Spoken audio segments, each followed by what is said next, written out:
Hello and welcome to the Dairy Digest. I'm Dr. Jackie Borman. Today on the Purdue Dairy Digest, Dr. Tana Dennis, a dairy technology application lead for Cargill Animal Nutrition, will be talking about what we need to consider when switching from feeding milk replacer to milk in our young calves.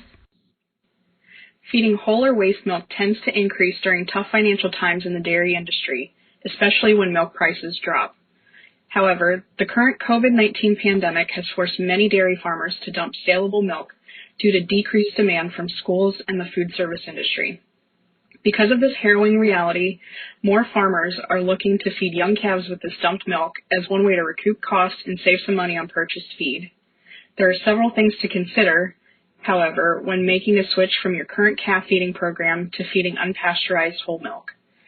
First, talk to your calf specialist or nutritionist.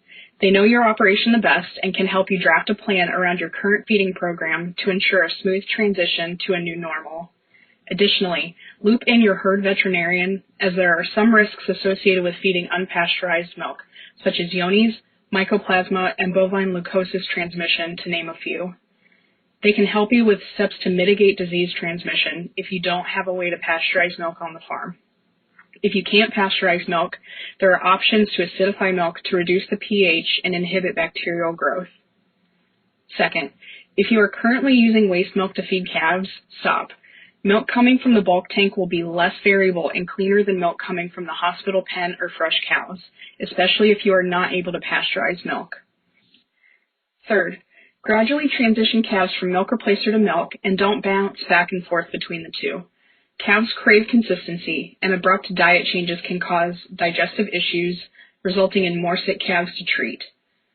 Next, have a plan to deal with logistics of storing and reheating milk from the bulk tank. Young calves require the milk diet to be fed close to body temperature, around 102 degrees Fahrenheit, for optimal digestion and to help with thermoregulation. However, you should also not allow milk to sit straight from the cow for a long period of time before feeding.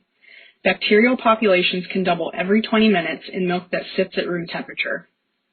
You also need to consider all the points milk makes contact with, from bulk tank to bottle. Equipment hygiene and sanitation protocols should be set up or adjusted to accommodate milk feeding. Contamination at any point in between can increase risk of disease transmission and sick calves. Finally, consider continuing to feed milk replacer.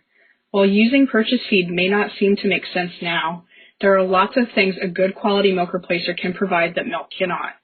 Milk powders used in good quality milk replacers have very low bacterial plate counts compared to feeding unpasteurized milk. Milk replacers are also fortified with vitamins and trace minerals that are deficient in milk, like vitamin E and selenium, and often contain additives for coccidiosis and fly control. There are many options on the market for fortifying or balancing whole milk with these types of supplements, so talk to your calf specialist or nutritionist about ways to provide vitamins, trace minerals, and coccidiosis control in milk programs. While it seems like the best option now is to feed dumped milk to calves, be sure to have a plan and consider all your options before making a quick change. If you are a subscriber to the podcast, can you do us a favor and rate us in iTunes? If you're not a subscriber, become one today, and you can listen to this podcast at your own time. Thank you.